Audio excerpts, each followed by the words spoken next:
conclusão, mas é que eu sou um historiador no meio de gente tão ilustre e eu não sou tão teórico assim, né? Então eu preciso mostrar da onde eu tiro as coisas que eu falo, né?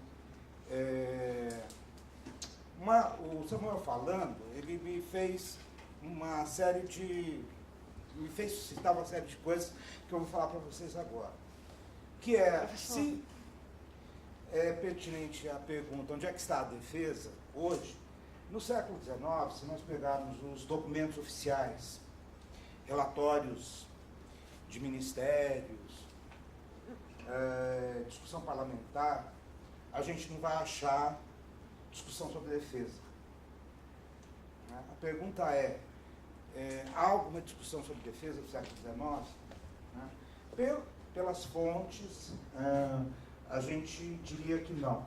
E por acaso, muito por acaso, eu acabei me deparando com um conjunto de fontes onde essa discussão vai aparecer.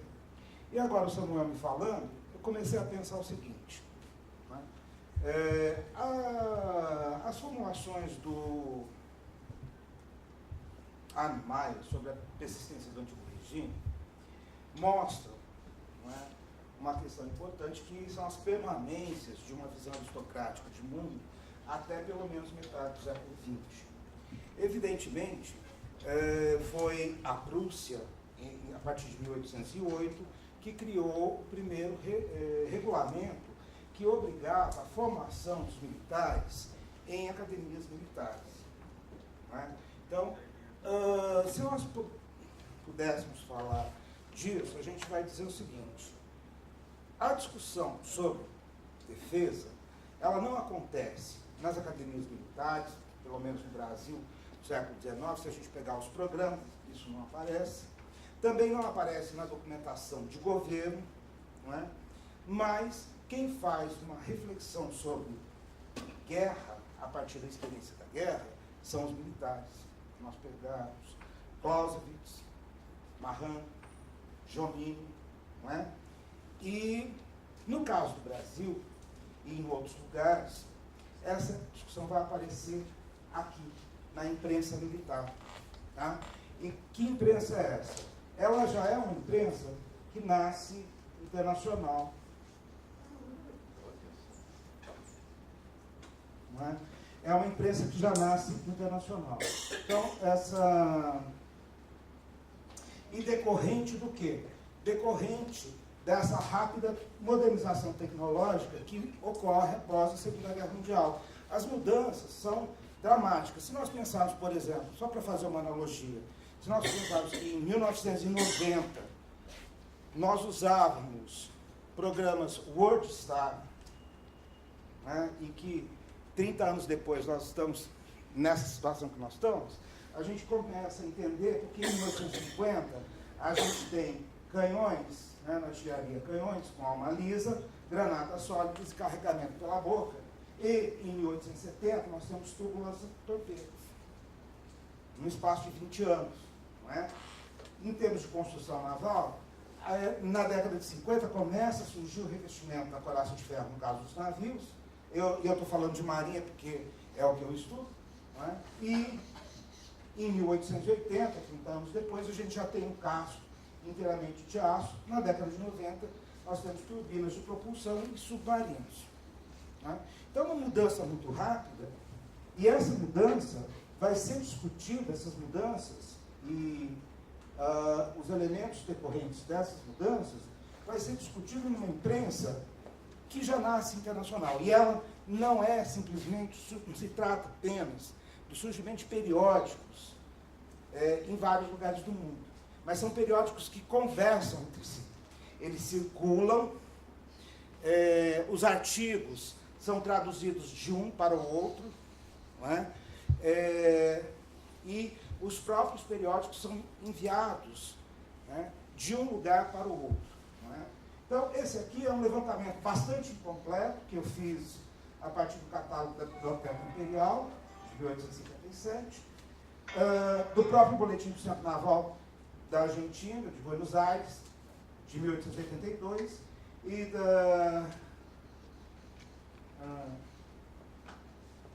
jornal da biblioteca da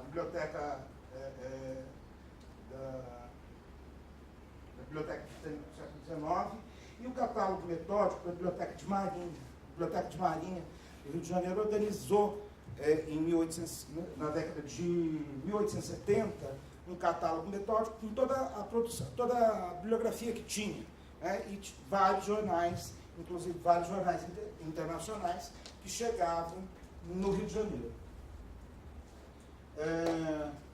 Bem, no caso do Brasil, eu acabei descobrindo, estudando a Revista Marítima, essa série de jornais, que são jornais militares, feitos por militares, para um público militar e civil.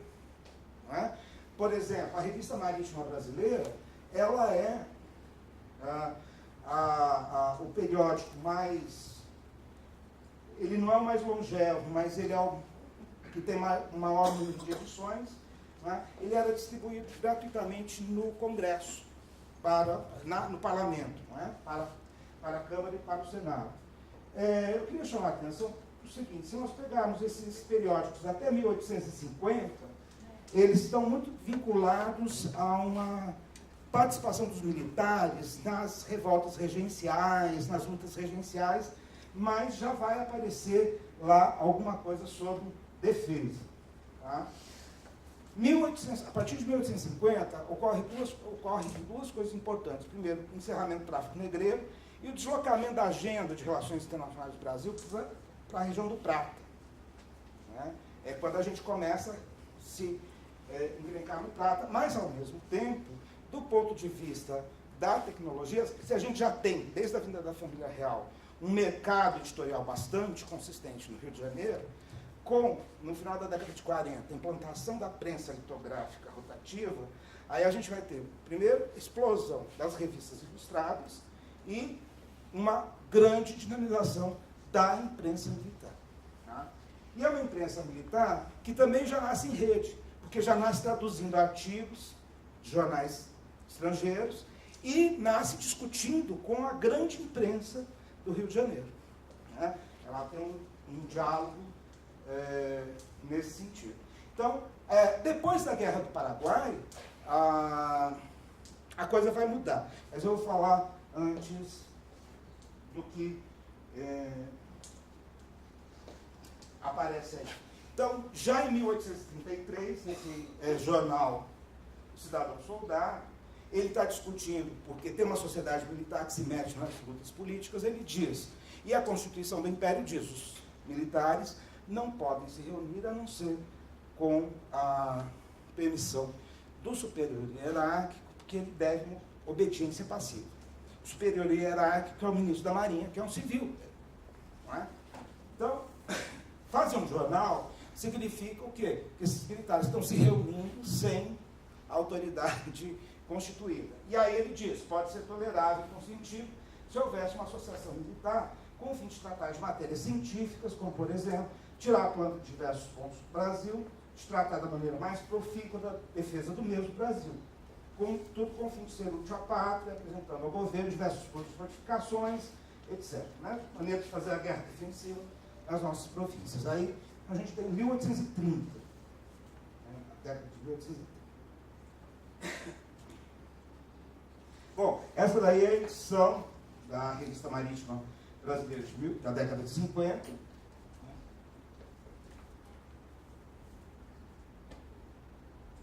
E aqui, então, é uma classificação que eu fiz do primeiro ano da revista. Os artigos que discutem política, os artigos que discutem história, os artigos que discutem organização da força, ciência, tecnologia e outros temas. E eu faço a distinção de ciência e tecnologia, porque ciência no século XIX significa um monte de coisa, que vai desde as viagens marítimas, descobertas, etc., não é? Matemática pura, enfim. E a tecnologia não. A tecnologia se trata de temas que são aplicáveis à força naval. Então, se a gente pensar aqui, dos 40 artigos publicados sobre tecnologia no primeiro ano da revista, 30%, ou seja, 12, são referentes, são traduções. Então, eles já começam, né, nesse debate internacional e dentro daquilo que a gente chamaria de iluminismo instrumental, que no caso do Império Português se chamava de reformismo ilustrado a partir da administração Pombal, que é exatamente pegar o programa iluminista, tirar essa parte chata da liberté, égalité e fraternité e falar do desenvolvimento científico, né? Essa parte incômoda que fala de direitos do homem, de liberdade, isso tudo, e falar da aplicabilidade científica, que é o caso da nossa elite que formou o Estado brasileiro, né? Aqui, então, a gente tem as categorias, então, no caso dos artigos políticos, eu tenho 3 artigos que discutem a independência da revista, ou seja, eles dizem, nós devemos obediência passiva, mas nós temos direito de ter pretensões políticas e fazer uma discussão sobre a Marinha, né? A nacionalização, internacionalização, o público, privado, então a composição das equipagens, que se contratava muitos, como se chama? Mercenários do exterior, né? E a indústria nacional, vai aparecer uma discussão sobre construção naval, porque tem os estaleiros da Marinha, o Arsenal do Rio de Janeiro, e os estaleiros de Mauá. Então, a revista vai defender, né, a indústria nacional e a indústria estatal, né, a indústria pública nacional. Né? Desculpa, eu estou um pouco nervoso, porque é muita coisa aqui. E assim, uma coisa que vai aparecer importante, as reivindicações da classe, o termo classe militar aparece nos periódicos já de 1830, não é? Então, em 1850, o uso do termo classe militar já é corrente, não é? Nesses periódicos, e vai se discutir exatamente isso. Montepio, exemplo de inválidos, aumento de soldos, promoções. Mas o que é interessante, parece a discussão sobre recrutamento, a profissionalização, a reforma do regimento provisional, que era o regimento que regia a disciplina, né, naval, e uma coisa importante que aparece na Revista Marítima Brasileira é uma discussão sobre os veteranos da Guerra Situativa. Né, já aparece aí na revista. Tá? E aí a questão da representação da classe, representação política da classe, eles querem discutir a questão da formação das forças navais. Então, todo ano o parlamento discute a lei, né, das forças navais, quais são os efetivos, etc. E a discussão já em 1850 sobre a criação de um conselho naval, e há uma briga bastante grande, porque o Grenfell foi nomeado como comandante da divisão naval do Rio da Prata, e um jornal da grande imprensa, o Jornal Brasil, fez uma crítica. Aí a revista sai em defesa da classe. Tá?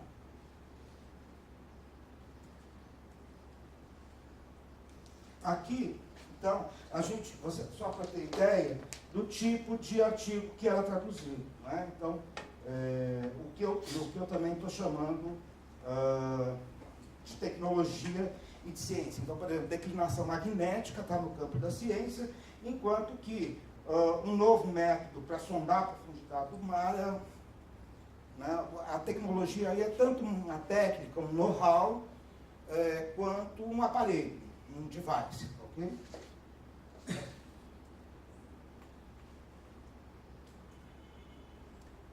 E aí a gente tem as fontes. Né? Então, vocês veem, olha, o La Flotte, que é um jornal francês, há um artigo produzido desse livro, né, a Constituição Militar da França, um relatório apresentado, um relatório de Marinha para a Assembleia Nacional da França, em 1849, o Nautical Standard, 6 artigos vêm do Nautical Standard, o Illustrated London, também um artigo, e esse artigo que vem pelo subtenente Joaquim Maria de Almeida, Portugal, é um artigo sobre a criação de um aparelho que serve para apagar o navio dos incêndios, porque a marinha de madeira, uma marinha a vela. Aí, tá?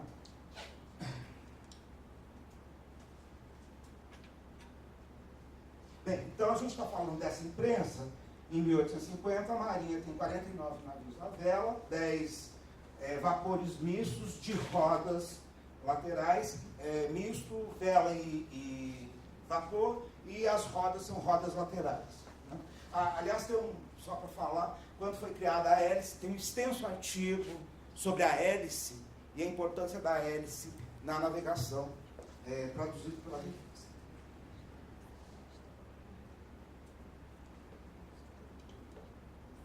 Bom, os editores da revista, como vocês podem ver, eles todos têm a formação na Academia de Marinha.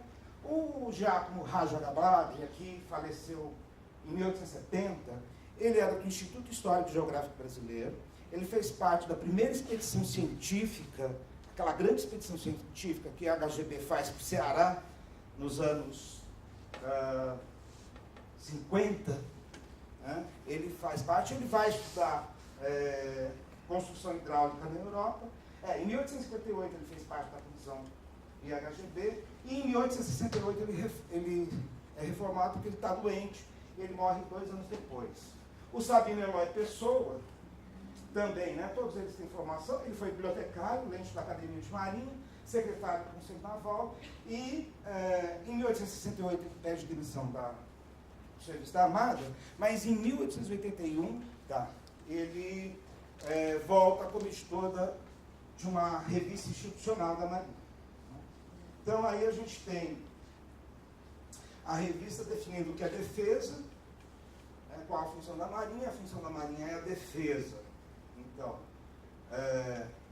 da liberdade e, claro, do comércio, né? Que diz respeito a essa ideia de comércio, a defesa das nossas rotas comerciais.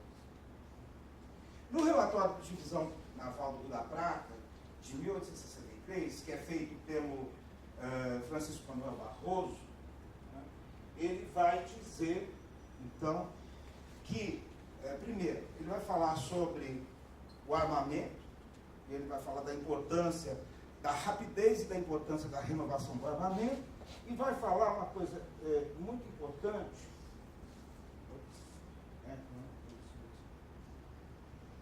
Ele vai falar uma coisa muito importante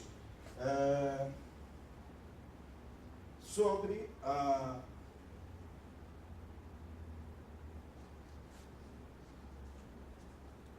assim, ele está falando ainda dessa modernização, mas ele vai falar uma coisa muito importante, que é o seguinte, da importância da divisão naval. Ele não usa o termo dissuasório, mas ele diz a divisão naval do Rio da Prata, ela é importante não só pelas comissões que ela realizou, mas pela força moral que dela irradia para garantir de tão importantes interesses. Então ele está falando da dissuasão, aí, da presença dissuasória da divisão do Rio da Prata.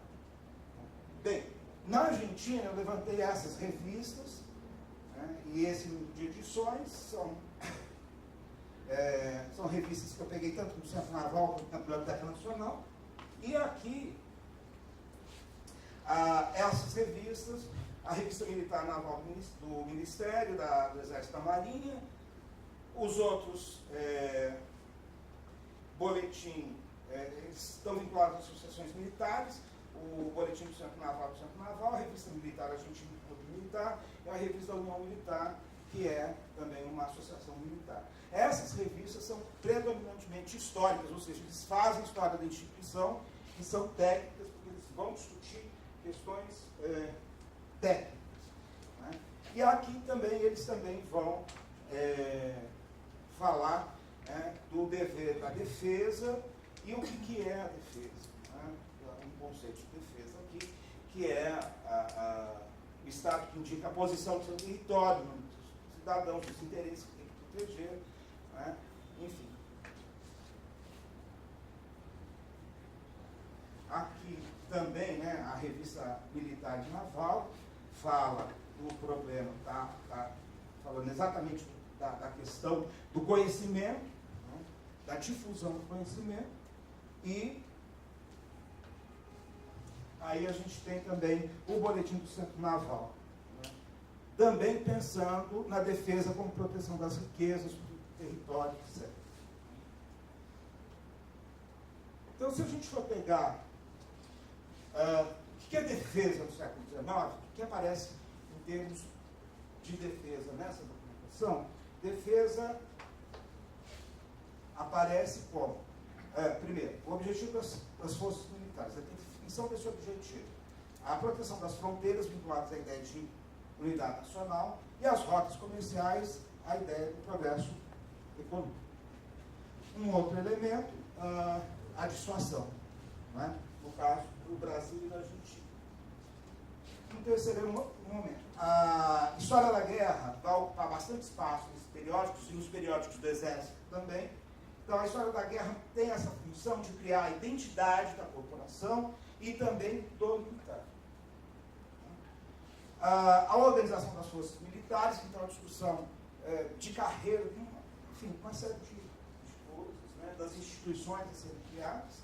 A profissionalização militar e a carreira, implicando a discussão de uma formação especializada e também da estrutura social. Por exemplo, no caso da Revista Marítima Brasileira, eles estão dizendo, lá em 1850, não adianta ter escravo. Se não tiver, se uma sociedade escravista não constitui forças armadas. Então a gente precisa pensar na abolição para pensar em quadros para as forças armadas, especialmente a Marinha. E aí a ciência e a tecnologia aplicada à defesa, a industrialização. Se nós pensarmos os primeiros núcleos industriais do Brasil, Arsenal de Marinha, por exemplo, durante a Guerra do Paraguai, tinha 4.000 operários trabalhando. O Arsenal de Guerra tinha mais de 1.000 operários trabalhando na produção de armamentos, né? E aí laboratórios, uma série de laboratórios de química, enfim, né? E as fábricas de munições e armas que o Brasil desenvolve. Então, o primeiro núcleo industrial do Brasil é militar, né? E a gente não... E, finalmente, né, a defesa, essa concepção de defesa, esses sentidos que o termo defesa adquire no século XIX, é um sentido que é internacionalizado, que se dá a partir do quê? Dessa rede de discussão entre os militares. Porque a nossa elite, se nós pegarmos a discussão parlamentar, vai dizer o quê? Que gastos com guerra são despesas improdutivas. Então, por exemplo, até a Guerra do Paraguai, que aí foi uma inflexão, né, a coisa toda é muito circunstancial. A gente precisa de uma esquadra para reprimir o tráfico negreiro a partir de 1950, compra uma esquadra de oceano. Precisa uma esquadra para fazer a guerra nas províncias, uma outra esquadra para fazer guerra nas províncias. E isso, assim, acabou o conflito, a coisa toda deteriora. É só para dizer assim, do final do século pós-guerra do Paraguai, e aí fechando mesmo, tem um determinado momento que o ministro da Marinha diz assim, por volta da década de 80, nós não temos marinha, nós temos uma ficção de força naval, né?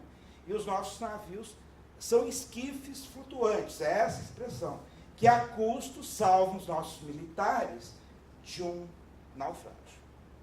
Muito obrigado.